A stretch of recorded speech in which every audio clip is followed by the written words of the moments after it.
Yang selanjutnya adalah keterampilan membuka dan menutup pembelajaran.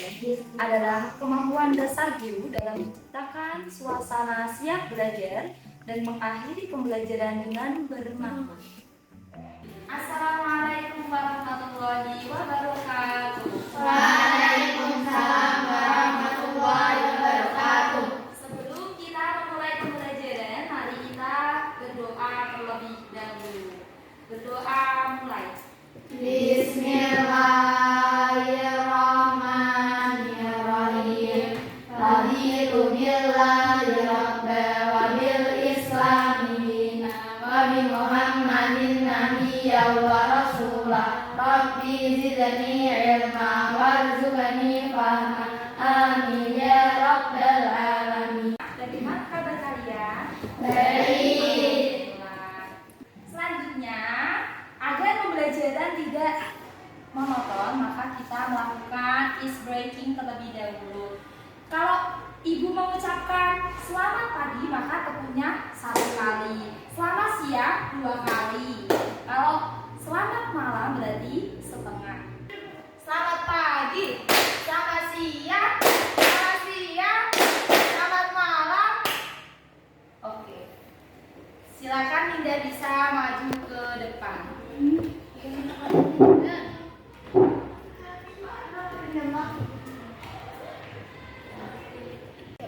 Sekarang Iya. Garuda Pancasila, akulah pendukungmu, patriot proklamasi, sedia berkorban untukmu. Pancasila dasar negara, rakyat adil makmur sentosa, pribadi bangsaku. Ayo maju, maju, ayo maju, maju, ayo maju, maju. Oke, silakan kembali ke tempat. Saya akan melakukan absen terlebih dahulu. Naina, Intan, Bunga, Tanti, Aini, Zahwa, Rita, Hinda, Dira, Anza, Dira, Alina, Firgi, Susifa, Lulu, Amila, Anissa. Ada yang masih ingat tentang materi kemarin? Silakan. Kira-kira tujuan dan landasan wawasan Nusantara. Wawasan Nusantara adalah Wawasan Nusantara adalah cara pandang bangsa Indonesia mengenai diri dan lingkungannya. kemudian ada yang namanya tujuan dan landasan wawasan Nusantara. Tujuannya siapa yang masih ingat? Saya. Silakan. Tujuan wawasan Nusantara ada. Enggak. Yang pertama, Tujuan kedaulatan dan tujuan nasional. landasan wawasan Nusantara ada. Dua. Yang pertama, Landasan ide dan landasan konstitusional. oke. Tujuan pembelajaran pada hari ini yakni menjelaskan kedudukan secara runut dan jelas, menjelaskan fungsi wawasan Nusantara dengan tepat, memberikan contoh penerapan kedudukan dan fungsi wawasan Nusantara dalam kehidupan sehari-hari.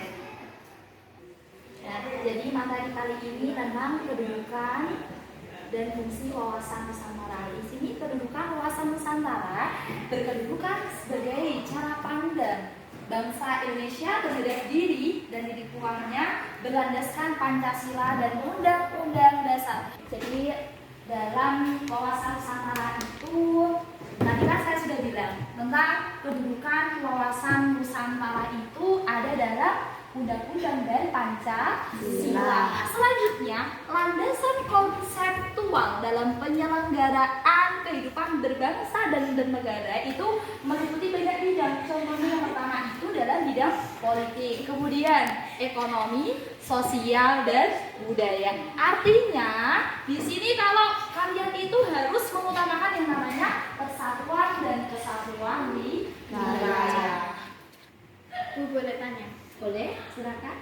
Apa contoh wawasan Nusantara di kehidupan sehari-hari? Contohnya, kalau dalam lingkungan sosial itu contohnya ketika menghormati tetangga yang beda suku atau agama. Keamanan, contohnya mengikuti siskampling atau jaga malam, beauty ronda. Kemudian kalau budaya, berarti kita melestarikan budaya sendiri. Kemudian kalau dengan produknya, misalkan kalau produknya berarti kita harus menggunakan produk dalam negeri. Seperti itu, sudah paham?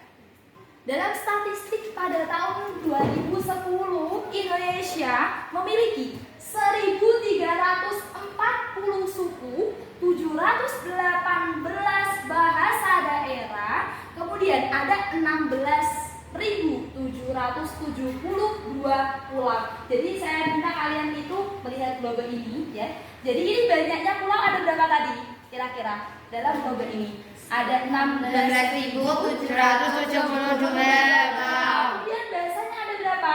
718. Kemudian kalau sukunya ada berapa? 1.340. Oke. Jadi membentang antara Merauke Timur sampai Rote Selatan yang ada di dalam logo ini. Nanti kalian bisa pelajari. Sebelumnya, tadi kan saya sudah menerangkan tentang kedudukan dan fungsi wawasan Nusantara. Di sini, wawasan Nusantara itu berada pada dua dimensi, fenomena kehidupan berbangsa dan bernegara. Ada yang bisa menyebutkan tentang keduanya? Silakan. Dimensi kehidupan nasional dan dimensi kewilayahan atau teritorial. Dimensi kehidupan nasional adalah wawasan Nusantara menjadi cara pandang bangsa Indonesia dalam mengatur kehidupan politik, ekonomi, sosial budaya, serta pertahanan dan keamanan untuk mencapai nasional. Dimensi kewilayahan atau teritorial adalah wawasan Nusantara memandang wilayah Indonesia sebagai satu kesatuan utuh yang meliputi darat, laut, dan udara, sehingga seluruh wilayah NKRI harus dijaga kesatuannya. Di sini kedudukan kawasan Nusantara ada berapa pulau? 16.772. Bahasa daerah di Indonesia ada 718. kemudian sukunya ada 1.340. Ini kalau sebagai alat pemersatu bangsa itu biasanya menganut pada Pancasila dan Undang-Undang Dasar. Fungsi wawasan Nusantara, yakni yang pertama sebagai Pedoman. sebagai Motivasi. kemudian sebagai rambu. Rambu. Artinya rambu-rambu adalah sebuah peringatan bagi bangsa Indonesia. Kemudian sebagai pedoman pembangunan nasional, artinya berjalan merata di seluruh wilayah Indonesia. Sebagai landasan dalam menjaga ketahanan nasional, artinya dalam bidang politik, ekonomi, Sosial budaya. Kemudian sebagai pandangan dalam hubungan antar wilayah, berarti mengatur pada pembangunan antar daerah. Ini saya sudah menerangkan tentang kedudukan dan fungsi wawasan Nusantara. Ada yang mengetahui fungsi wawasan Nusantara yang dibedakan dengan secara pandang yang berbeda? Ada berapa kira-kira? Ada yang mengetahui?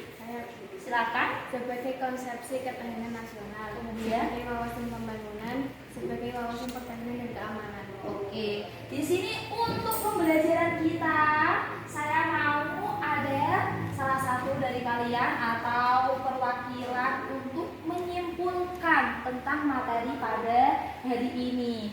Ada yang bisa menyimpulkan tentang fungsi dan kedudukan? Wawasan Nusantara memiliki kedudukan sebagai cara pandang bangsa Indonesia, sedangkan fungsinya menjadi pedoman dalam berbagai aspek kehidupan. Ada yang bisa menambahkan? Dengan demikian, wawasan Nusantara sangat penting untuk menjaga persatuan, kesatuan, dan keutuhan negara kesatuan Republik Indonesia. Oke, terima kasih. Beri tepuk tangan untuk kalian semua. Oke, cukup sekian untuk pembelajaran pada hari ini. Semoga kalian selalu diberikan kesehatan. Mari kita tutup pembelajaran pada pagi hari ini dengan bacaan doa. Berdoa mulai. Bismillahirrahmanirrahim. Al-asri innal insana lafi khusrin illa alladhina amanu wa 'amilus shalihati wa tawasaw bil haqqi wa tawasaw bis sabr. Walhamdulillahi rabbil alamin. Wassalamualaikum warahmatullahi wabarakatuh. Waalaikumsalam.